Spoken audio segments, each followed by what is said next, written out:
بسم اللہ الرحمن الرحیم۔ گمنام ہیرو کے معزز ناظرین، السلام علیکم۔ آئیے چلتے ہیں کہانی کی طرف۔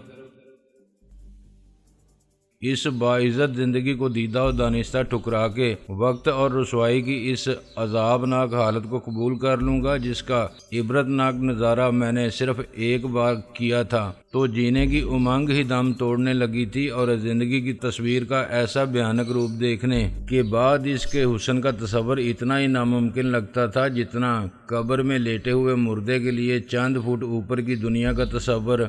میں یہ خودکشی کیسے کروں گا؟ پھر شادو آ گئی، اس کے گرم آنسو میرے سینے پر انگاروں کی طرح ٹپکنے لگے۔ میں کیا کروں ناصر، میں نے تو صرف تم پر بھروسہ کیا تھا کیونکہ تم ہی مجھے اس قابل لگے تھے، صرف تم مجھے یہاں سے نکال سکتے تھے۔ اس جہنم سے نجات کے خواب کو تم نے تعبیر نہ دی تو میں مر جاؤں گی۔ میری آس مت توڑو، ہاتھ بڑھا کے پیچھے مت ہٹو۔ تم نے تو کہا تھا کہ تمہیں مجھ سے محبت ہے، میرے لیے تم سب کچھ کر سکتے ہو۔ کیا وہ جھوٹ تھا؟ تم بھی جھوٹ بول سکتے ہو ناصر۔ محبت کیا واقعی یہ محبت ہے، یا محض ایک جوان لڑکی کے حسن اور پرشباب بدن کی کشش کا پہلا تجربہ، یا جنس کے حیوانی جذبے کی پہلی مغلوب کر دینے والی بے بسی، جلانے گاہ عشق کی پہلی فتح مندی کا نشہ جس نے مجھے ہوش و خرد سے بیگانہ کر دیا؟ محبت ون وے ٹریفک تو نہیں ہونی چاہیے۔ اگر اسے بھی محبت ہے مجھ سے تو قربانی صرف میں ہی کیوں دوں، آزمائش صرف میرے لیے کیوں؟ اگر مجھے اس کی محبت کی ضرورت ہے تو اسے میرے سہارے کی۔ کہیں ایسا تو نہیں کہ وہ مجھے بیوقوف بنا رہی ہو، اس کا کوئی ارادہ ہی نہ ہو اپنی موجودہ زندگی سے پیچھا چھڑانے کا۔ وہ ہر لڑکے کو ایسے ہی موقع فراہم کرتی ہو خود پر فریفتہ ہونے کا، اور پھر ایسی ہی باتوں سے اس طرح اسے مجبور کر دیتی ہو کہ وہ اس کی خاطر کاسا گدائی اٹھا لے اور فقیر بن جائے۔ یہ اس کے باپ کا بزنس ہے، وہ اپنے باپ کی ایجنٹ ہو۔ شادو نے پھر سامنے آ کے مجھے سخت شرمندہ کیا۔ ایسا سوچتا ہے تو میرے بارے میں شرم آنی چاہیے تجھے۔ ایسی ہوتی میں تو اپنی زندگی کو بدلنے کے لیے کتابوں کا سہارا نہ لیتی۔ کیا ضرورت تھی مجھے 5ویں کے بعد 12ویں تک اپنی علمی استعداد بڑھانے کی؟ شہریت اور تاریخ، انگریزی، اردو، اسلامیات، یہ سب فقیروں کے کس کام کی؟ تجھے چھڑانے کے لیے میں نے اپنے باپ کو بھیجا تھا، اپنے 10,000 خرچ کیے تھے۔ پوچھ اپنے دوست رئیس خبیث سے، کبھی آج تک میں نے کسی کو اپنی خوابگاہ میں قدم رکھنے کی اجازت دی ہے؟ خود اسے تیرے ساتھ آ کے یہ اعزاز پہلی بار حاصل ہوا تھا۔ مجھے چھونا تو دور کی بات ہے، نظر بھر کے دیکھنا بھی اس کی حسرت ہی ہے۔ تو ہمت والا ہی نہیں قسمت والا بھی تھا کہ میں نے تجھ پر بھروسے کا اظہار کر دیا، اور تو اتنا آگے بڑھ گیا کہ تو نے مجھے مانگ لیا، مگر میں سوچے سمجھے بغیر اپنے آپ کو تیرے حوالے کیسے کر دوں؟ محبت کا دعویٰ ہے تو ثابت کرو کہ یہ ہوس نہیں ہے۔ اگر میرے لیے کوئی تکلیف اٹھانا منظور نہیں، انتظار نہیں کر سکتا اور اتنی عزیز ہے اپنی عزت، تو پھر خوش رہ اپنی دنیا میں۔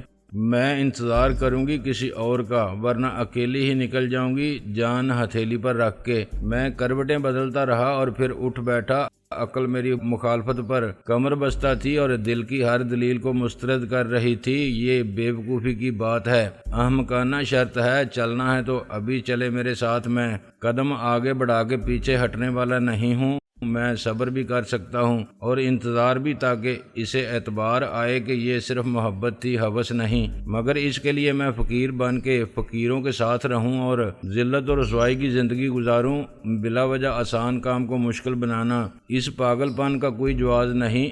ہمیں نہ کسی سے ڈرنے کی ضرورت ہے نہ تیاری کی۔ میں اپنا گھر چھوڑتا ہوں جو میرا نہیں، مگر مجھے یہاں گھر جیسا آرام ہے، اور اب تو میری عزت اور حیثیت بھی گھر کے کسی فرد سے کم نہیں۔ وہ اپنے باپ کو چھوڑ دے جس کو وہ ظالم سمجھتی ہے، اور اس زندگی کو چھوڑ دے جس سے وہ مطمئن نہیں۔ خدا کی دنیا بہت بڑی ہے، ہم کہیں بھی جا کے رہ سکتے ہیں۔ ہنسی خوشی شاہ جی کا باپ بھی ہمارا سراغ نہیں لگا سکتا، اور لگا بھی لے تو شادو بالغ ہے، وہ انکار کر سکتی ہے اس کے ساتھ جانے سے۔ اس کے بعد میں نمٹ لوں گا شاہ جی سے۔ میرے دماغ کے کسی حصے میں غرور کا ایک کیڑا بھی کل بلا رہا تھا۔ یہ احساس مجھے بیگم صاحبہ نے دلایا تھا کہ میرے جیسے ہینڈسم ہیرو پر مرنے والی بہت ہوں گی۔ شادو پہلی لڑکی تھی جس نے تجھے بلا تذبذب قبول کر لیا تھا، یہ جانتے ہوئے بھی کہ میں عمر میں اس سے